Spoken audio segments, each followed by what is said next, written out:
Faux-semblants, jeu d'acteurs et mise en scène, les criminels sont doués pour maquiller leurs crimes, menant parfois les experts sur des fausses pistes. Les enquêtes criminelles sont des jeux de dupes qui peuvent conduire à des erreurs judiciaires. C'est aux enquêteurs qu'incombe la lourde responsabilité de démêler le vrai du faux, afin d'arriver aux circonstances précises de la mort de la victime.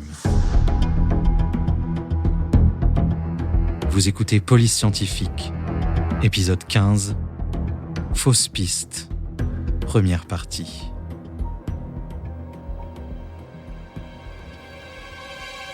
Dans cet épisode, certains noms ont été changés.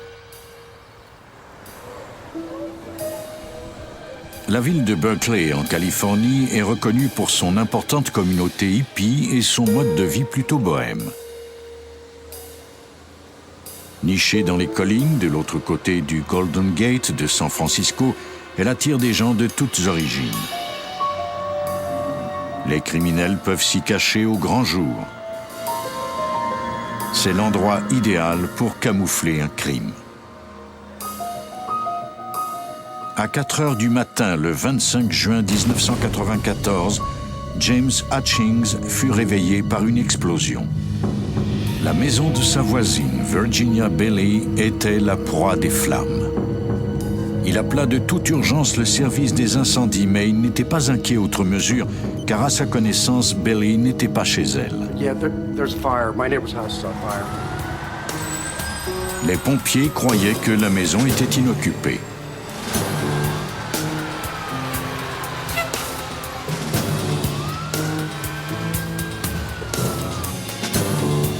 En arrivant sur les lieux, ils virent des flammes par les fenêtres.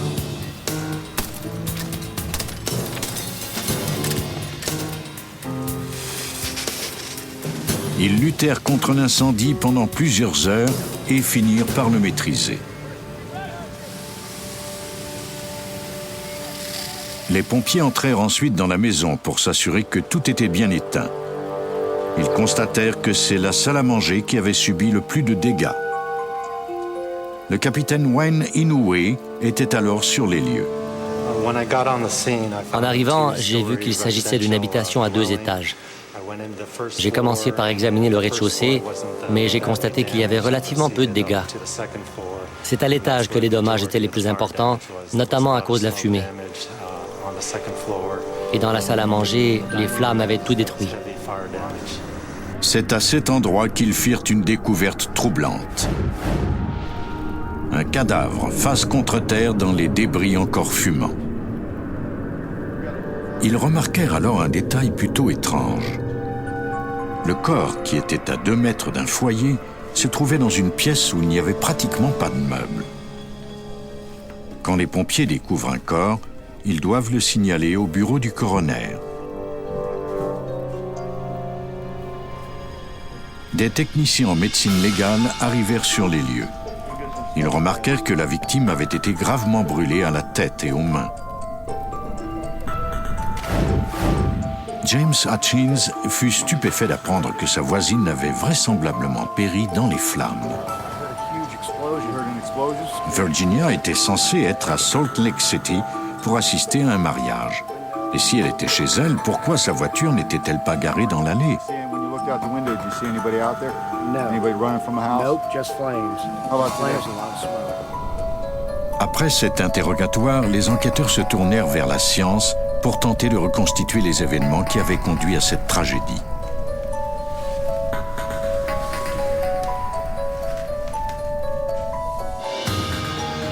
On pratiqua une autopsie de la victime au laboratoire judiciaire de la Californie à Berkeley.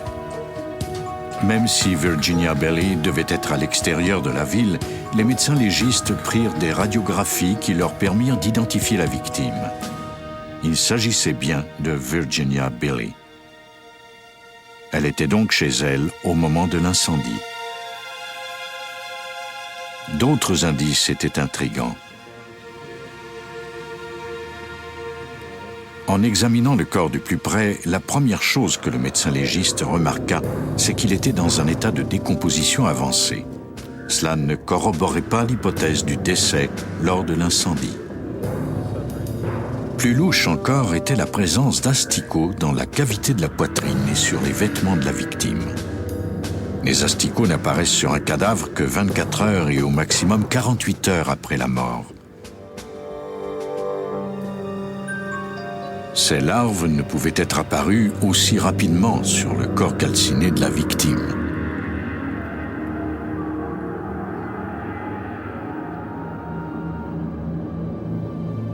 Le médecin légiste Paul Herman du bureau du coroner examina le rapport d'autopsie et les photographies. Il y avait quelque chose de particulier à propos de ce cas, parce que le degré de décomposition était si avancé qu'on avait trouvé des asticots sur le corps et sur les vêtements de la victime. Cela indiquait qu'elle était morte bien avant l'incendie.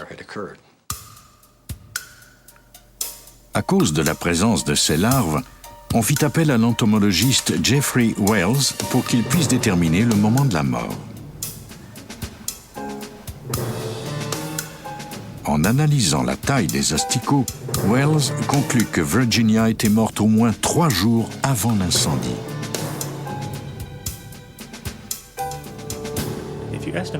En évaluant l'âge des asticots sur un corps, on obtient une assez bonne estimation du moment de la mort. Et ce, parce que les mouches ne pondent jamais leurs œufs sur une personne en vie. La victime est presque toujours morte quand cela se produit. En évaluant l'âge des asticots, je peux déterminer la période minimale de temps qui s'est écoulée depuis la mort. Wells en déduisit que Virginia Bailey était bien morte avant l'incendie. Les pires craintes des enquêteurs semblaient vouloir se concrétiser. Il s'agissait maintenant d'une affaire criminelle. Au service de police de Berkeley, on confia le dossier à l'inspecteur Al Beers. Toute l'affaire était un peu étrange, et Beers devait découvrir ce qui avait tué Virginia Bailey, ou qui l'avait tuée. Si elle était morte de cause naturelle, alors comment expliquer cet incendie? Si elle avait traversé la pièce avec à la main un combustible quelconque et qu'elle avait eu à ce moment-là une attaque cardiaque, elle serait tombée et le feu aurait pu prendre. Mais alors son corps n'aurait pas pu être dans cet état de décomposition. Beers commença par rencontrer le frère de la victime qui avait des questions à lui poser lui aussi. Les deux hommes tentèrent de reconstituer les événements qui avaient mené à la mort de Virginia. Le frère de la victime n'avait pas eu de nouvelles de Virginia depuis plusieurs semaines. Contrairement à son habitude, elle ne l'avait pas appelé lors de son anniversaire. Il n'avait eu aucune nouvelle. Virginia et son frère avaient des liens étroits et ils s'étaient vus au mariage d'un de leurs amis communs. Il ne s'expliquait pas son silence. Normalement, ils s'appelaient très souvent. Il avait laissé plusieurs messages sur son répondeur, mais elle ne l'avait pas rappelé. Le frère de Virginia déclara alors à l'inspecteur Beers que Christine Lloyd, la conseillère financière de sa sœur, était venue garder la maison de Virginia pendant son absence. Selon lui, certains meubles de sa sœur avaient disparu. L'inspecteur Beers était aux prises avec plusieurs questions sans réponse.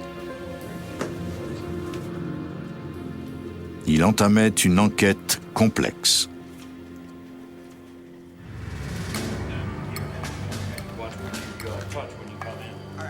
Il se rendit sur la scène du crime. Dès son arrivée, les investigateurs en incendie lui montrèrent les marques laissées par le feu.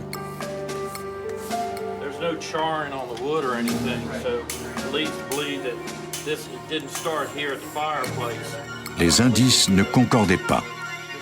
Les enquêteurs remarquèrent alors des marques près du corps, comme si l'on avait versé un liquide inflammable. Cela indiquait la présence d'un agent accélérateur. Mais l'indice le plus révélateur était le fait qu'on avait trouvé le corps à plus de 2 mètres du foyer.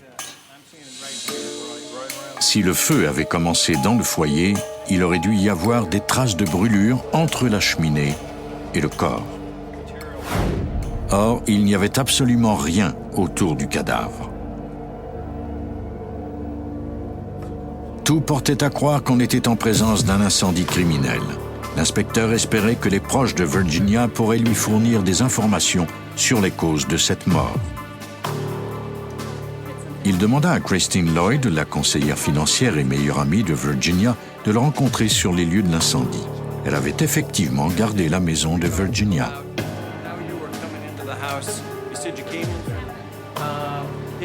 Quand Christine Lloyd arriva, elle dit à l'inspecteur Beers que Virginia et elle étaient des amies très proches et qu'elle était sa conseillère en finance depuis environ 10 ans. Christine surveillait la maison de Virginia pendant le séjour de celle-ci à San Francisco, une semaine avant l'incendie. Mais elle ajouta qu'elle n'avait pas vu le corps de Virginia dans la salle à manger. Christine déclara qu'elle était retournée à la maison peu de temps après l'incendie avec une amie pour tenter de récupérer quelques meubles de Virginia. C'est alors que les deux femmes avaient vu des effets personnels dans l'appartement du sous-sol que Virginia avait l'habitude de louer. C'était étonnant, car il n'était pas loué à ce moment-là.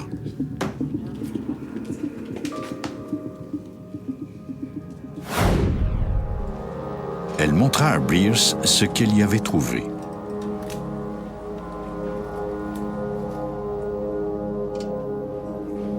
Christine ajouta qu'elle était inquiète à l'idée que quelqu'un vive au sous-sol clandestinement. Elle dit aussi aux enquêteurs que quelque chose clochait avec le réfrigérateur. Christine Lloyd m'a montré le réfrigérateur. Elle m'a dit que la semaine précédente, il avait été nettoyé à fond et que les étagères se trouvaient encore à l'intérieur. Mais quand je l'ai vu, les étagères se trouvaient à l'extérieur du frigo et il y avait un résidu dans le bas de l'appareil, comme si quelque chose y avait été conservé. Pourtant, elle m'assurait qu'il était vide la dernière fois qu'elle l'avait vu.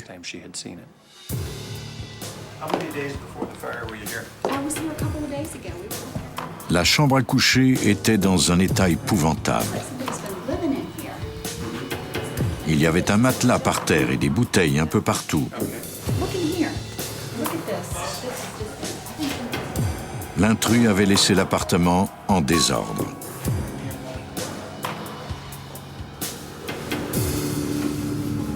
Le réfrigérateur contenait un résidu liquide foncé qui ressemblait à du sang. Pour en découvrir la nature, les techniciens judiciaires pratiquèrent une analyse au luminol.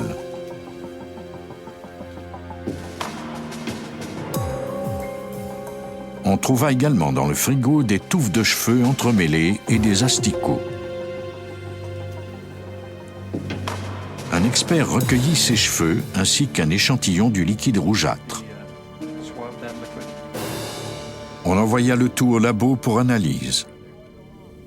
On découvrit rapidement que le liquide n'était pas du sang et que les cheveux ne provenaient pas de Virginia.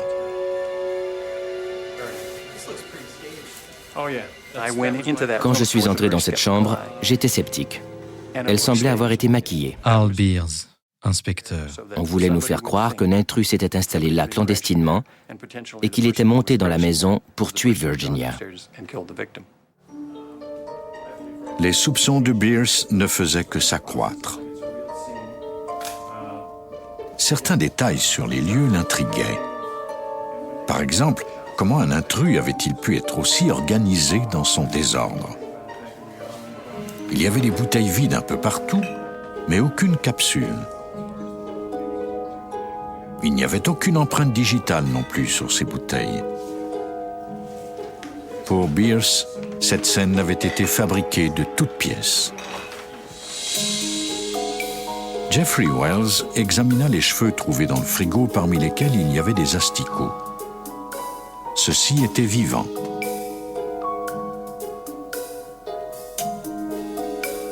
Il y a plusieurs sortes d'asticots.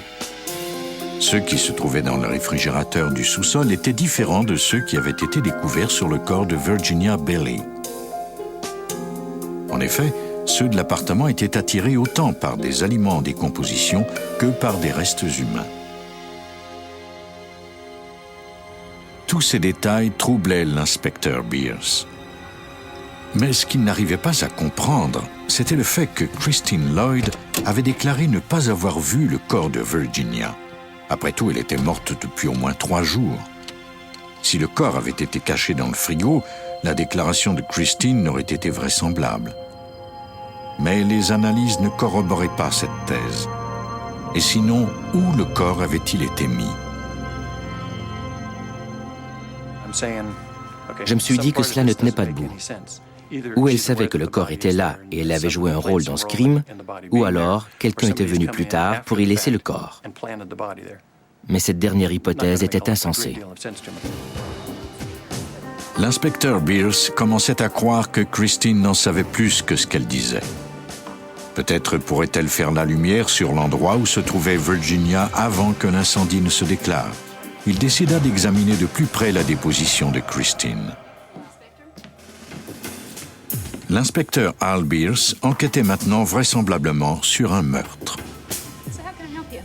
L'enquêteur rencontra Christine Lloyd pour lui poser d'autres questions.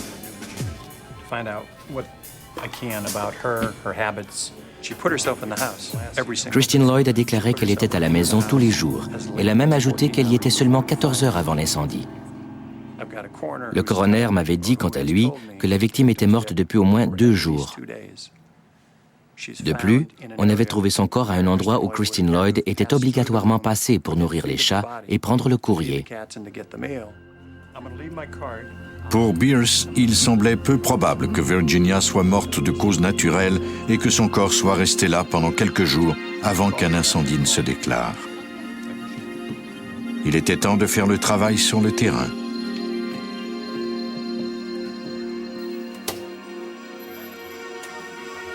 Beers interrogea les amis et les associés d'affaires de Virginia. Il commença par rencontrer une de ses collègues, Mary Cates, qui l'informa que Virginia ne devait pas aller à San Francisco, contrairement à ce que Christine avait déclaré. Mary dit également à l'inspecteur Beers que Virginia ne s'était pas présentée au travail ces derniers jours. Comme c'était contraire aux habitudes de Virginia, Mary l'avait appelée pour s'assurer qu'elle allait bien. Elle avait laissé un message sur son répondeur, mais Virginia ne l'avait pas rappelé. Toutefois, Christine lui avait passé un coup de fil pour l'informer que Virginia était partie à l'extérieur de Berkeley. Beers s'entretint avec plusieurs amis de Virginia et ceux-ci lui dirent tous essentiellement la même chose. Après avoir laissé un message à Virginia, ils avaient reçu un appel de Christine Lloyd. Beers, qui avait constaté que plusieurs amis de Virginia s'étaient inquiétés pour elle, trouva pour le moins étrange qu'aucun d'entre eux n'ait réussi à la joindre dans les jours précédents l'incendie. Une de ses amies, Alicia Jackson, était si inquiète qu'elle s'était même rendue chez Virginia pour s'assurer qu'il ne lui était rien arrivé.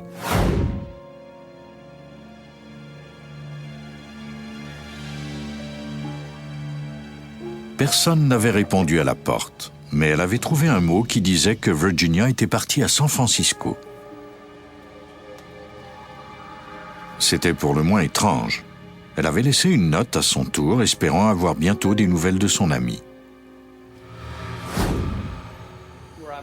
Beers était intrigué. Bien que les amis de la victime aient été tous très coopératifs, aucun d'entre eux ne mit les enquêteurs sur une piste solide.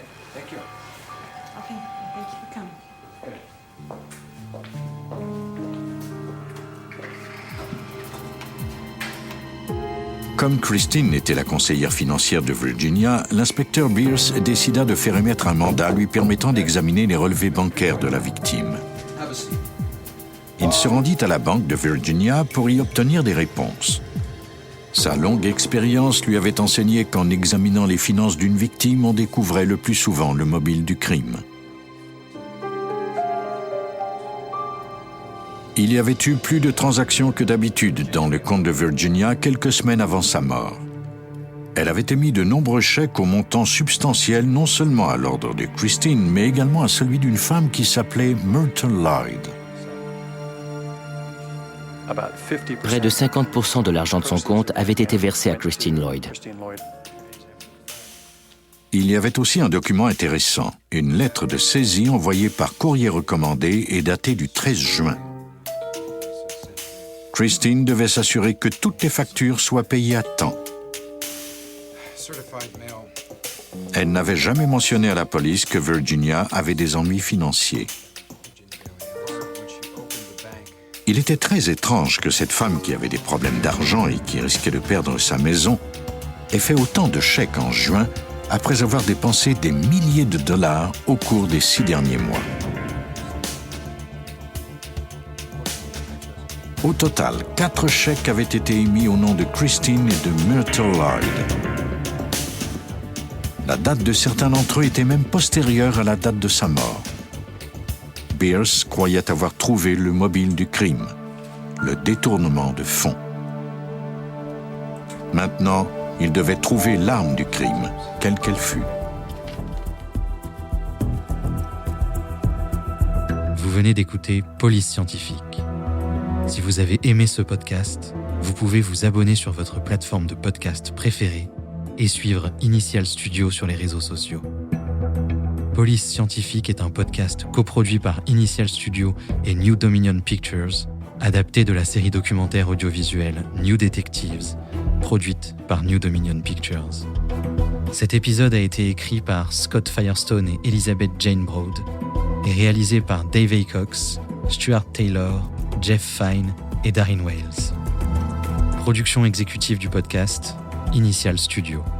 Production éditoriale, Sarah Koskiewicz, Mandy Lebourg et Astrid Verdun, assistée de Sidonie Cotier. Montage, Camille Legras, avec la voix de Benjamin Septem-Ours.